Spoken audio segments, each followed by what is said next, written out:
sommet de la francophonie, on ne sait toujours pas si François Hollande participera ou boycottera le rendez-vous des chefs d'État qui doit se tenir à Kinshasa. Ira ou n'ira pas, c'est notre débat du jour. Bienvenue si vous nous rejoignez. Alors, quelle décision doit prendre le président français? En tout cas, depuis son élection, l'opposition congolaise et de nombreuses organisations de défense des droits de l'homme demandent au chef de l'État français de ne pas se rendre à Kinshasa, notamment pour ne pas cautionner la dernière élection présidentielle.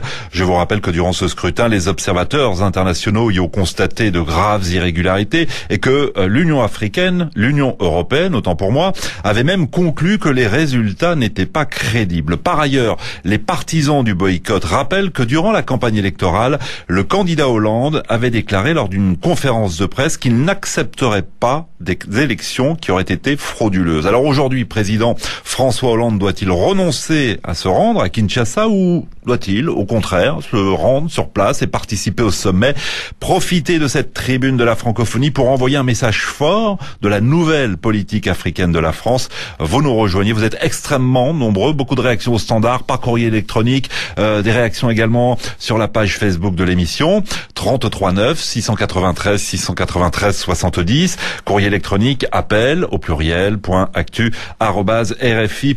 Et pour lancer le débat, nous allons à Kinshasa. Claude, bonjour.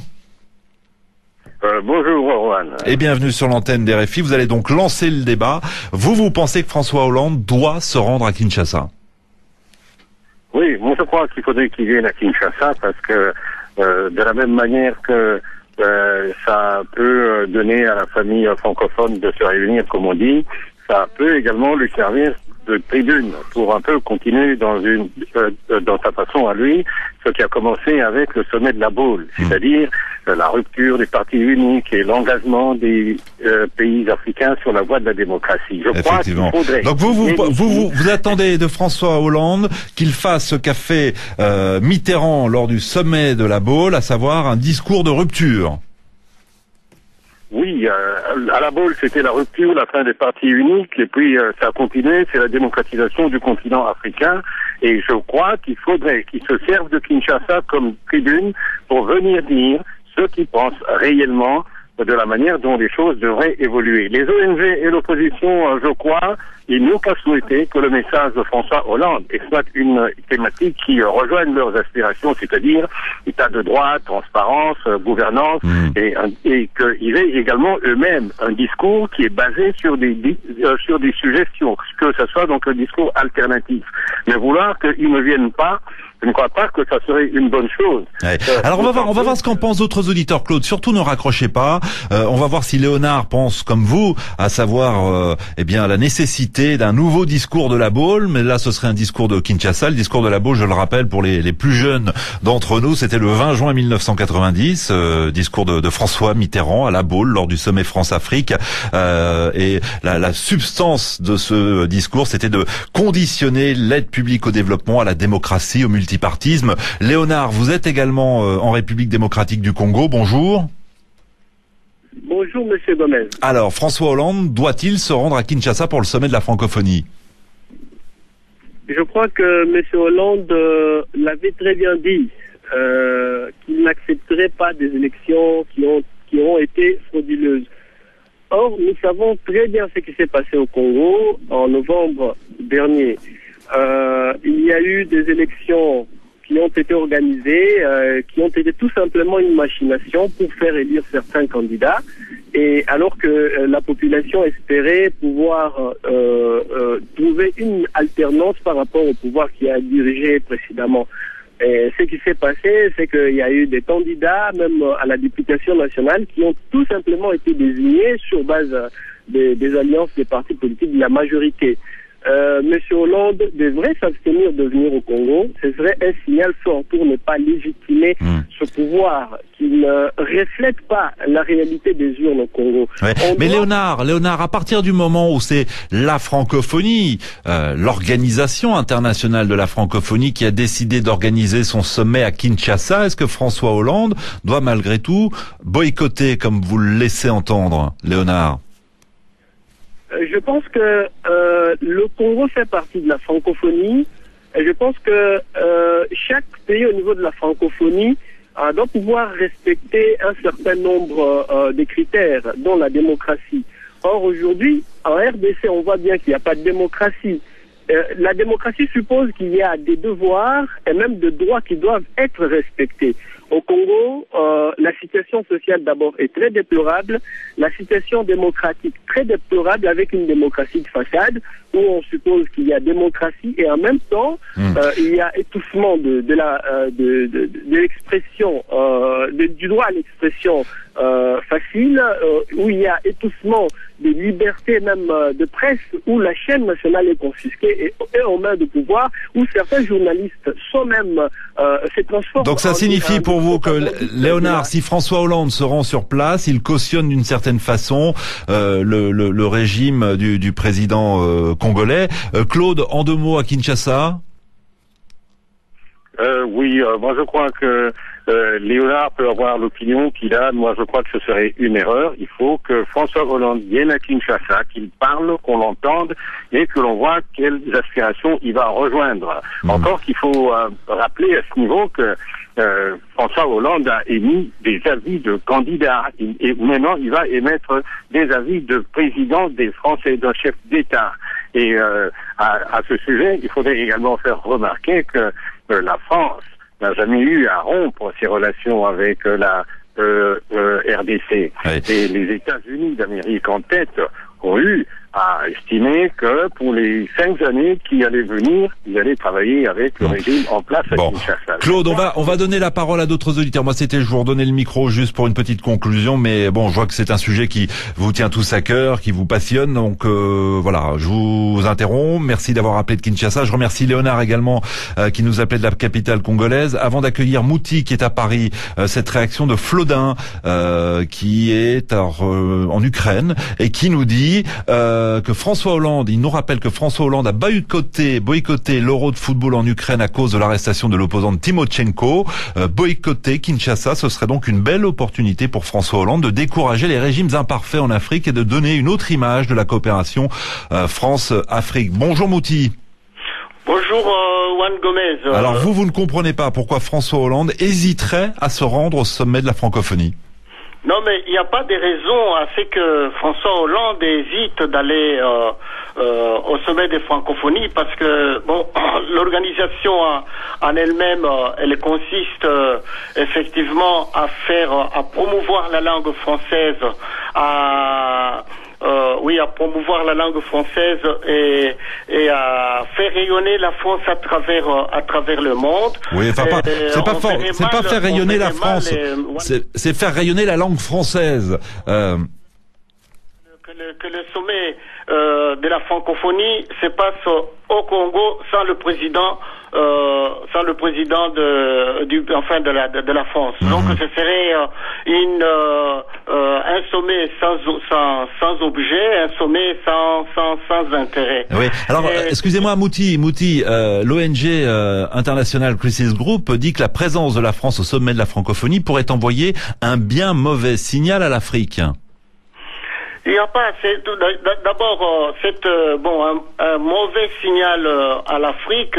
Je peux dire que je ne connais pas des élections en Afrique où il n'y a pas eu de contestation.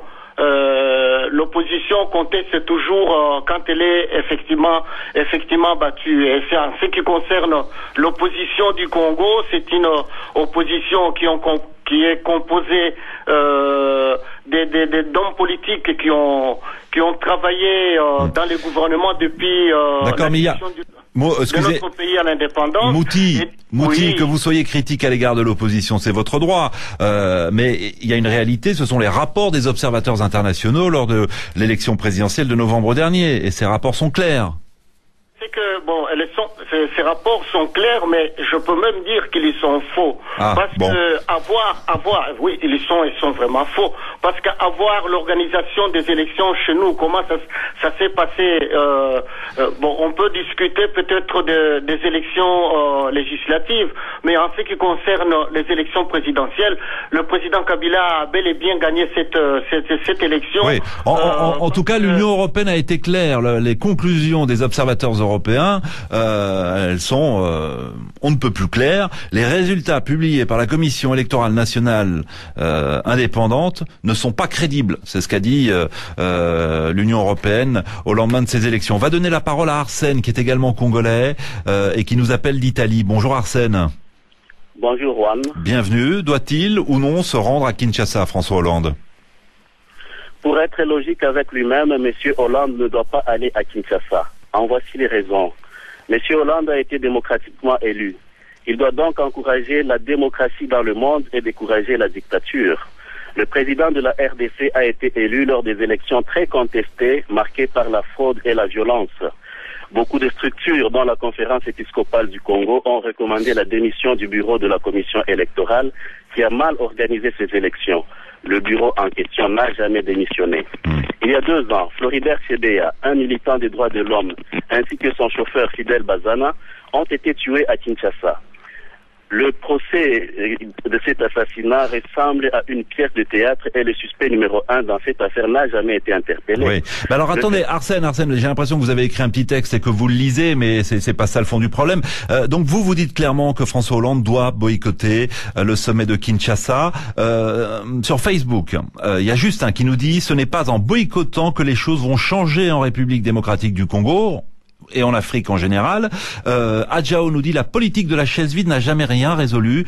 Hollande ferait mieux de se rendre en RDC et exprimer clairement la position de la France, plutôt que de rester à Paris, dit-il.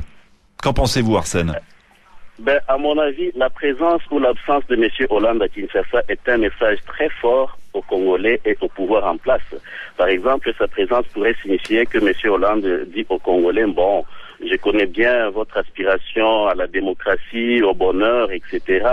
Mais moi, je dois soutenir le pouvoir oppresseur en place. Je dois collaborer avec lui. Et son absence signifierait qu'il donne un message très fort au pouvoir en place en disant: j'aime le Congolais qui a tant lutté pour sa liberté et son bonheur. Je conteste la dictature à laquelle vous le soumettez. Voilà ce que moi j'en pense. Bien. Merci Arsène de nous écouter dans le nord de l'Italie. Bonne journée à vous. 33 9 693 693 70. Il y a Michel qui nous dit sur la page Facebook de l'émission: si François Hollande respecte la démocratie, il ne doit pas se rendre à Kinshasa. Y aller serait légitimer le pouvoir de Joseph Kabila, dont la dernière réélection est entachée de fraude. Bonjour Émilie.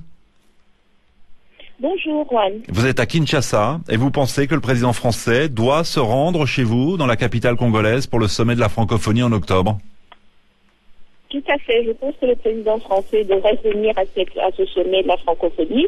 La RDC est tout simplement le plus grand pays francophone et nous pensons que la présence de tous les chefs d'État, de toute façon, hormis François Hollande, de cet espace francophone devrait être présent, parce qu'il s'agit d'abord du sommet des peuples. Il s'agit premièrement d'un sommet qui réunit les peuples qui partagent cette culture française.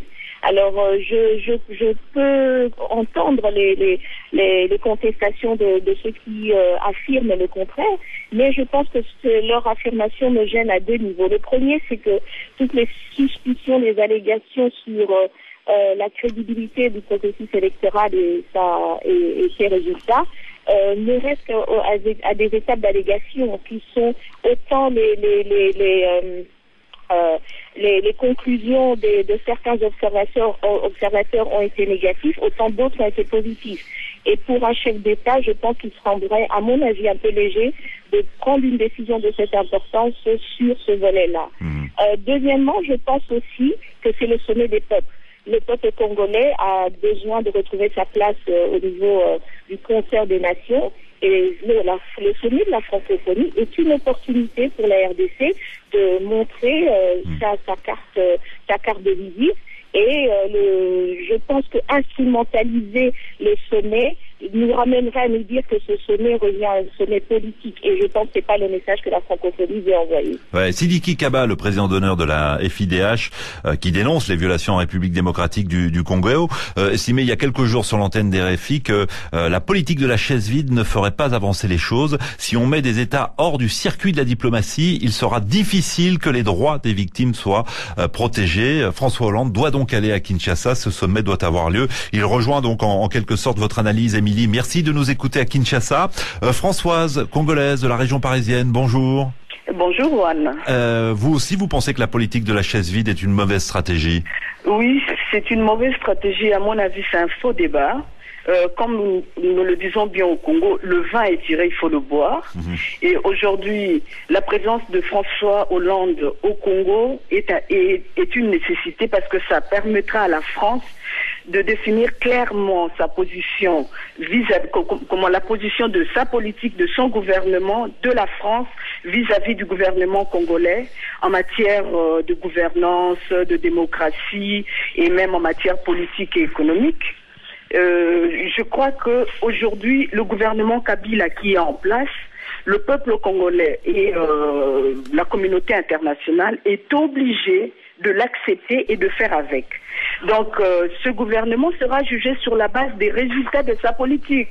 Donc, c'est cette politique que la francophonie doit accompagner pour que le Congo se relève aussi bien sur le plan sécuritaire, sur le plan politique et sur le plan économique, parce que c'est un pays qui est à genoux et c'est dommage au vu de ressources. Donc il faut accompagner, Françoise, il faut accompagner le gouvernement en place tout en mettant la pression et rappeler, c'est ce qu'a dit par exemple Abdou Diouf en recevant il y a une douzaine de jours le ministre congolais des Affaires étrangères à Paris, insister sur la nécessité de faire des progrès en matière de transparence électorale, d'état de droit, de respect des libertés, etc., etc. Et c'est à mon avis le rôle que doit jouer la francophonie aujourd'hui. Il n'est plus simplement question de défendre la langue française, parce que nous constatons sur le terrain, aussi bien en France qu'en Afrique, toutes les entreprises, je dis bien toutes les entreprises, en commençant aussi par les entreprises françaises, exigent de plus en plus à ses cadres d'être bilingues. Donc, si la France veut se désolidariser en promouvant uniquement la langue française pour la langue française, elle perd du terrain. Donc, la francophonie a intérêt à faire évoluer cet outil pour qu'il devienne un portail de la bonne gouvernance. On aura l'occasion évidemment d'organiser un grand débat sur l'utilité de la francophonie au moment du sommet. En tout cas, merci à vous Françoise. Nous retournons pour terminer, il nous reste à peine 3 minutes, nous retournons à Kinshasa. Jean-Pierre, bonjour. Bonjour Monsieur Gomez. Vous dites que François Hollande doit respecter ses promesses de campagne. Oui, François Hollande doit respecter ses promesses de campagne parce qu'il avait bien souligné qu'il ne pourra pas collaborer avec le président ou dans des pays où les élections ont été entachées d'irrégularité. Donc venir à Kinshasa, pour moi, cela signifierait que François Hollande, comme l'un des prédécesseurs l'a dit, ça serait cautionné pour dire bon, ça va, j'ai bien constaté que vos aspirations, donc de la population congolaise, que vous aspirez à la démocratie, mais je dois collaborer avec le pouvoir en place qui vous opprime. Et aussi, il y a un fait très très important, c'est que, comme la dame qui venait de parler, il disait que non, François Hollande doit aller pour démontrer sa politique claire. Mais cette politique claire consisterait en quoi? Parce que nous savons très bien que les rapports ont bien défini qu'il y avait des irrégularités. Bon, il viendra pour faire quoi? Pour voyager ou pour se promener simplement en Afrique. Et aussi, comme on l'a bien souligné ici, et moi je pense que si François Hollande venait, il va décevoir tout d'abord son électorat. Parce qu'il a été élu démocratiquement dans un système très transparent et dans un système où il y a un flou, où on se base simplement sur ce que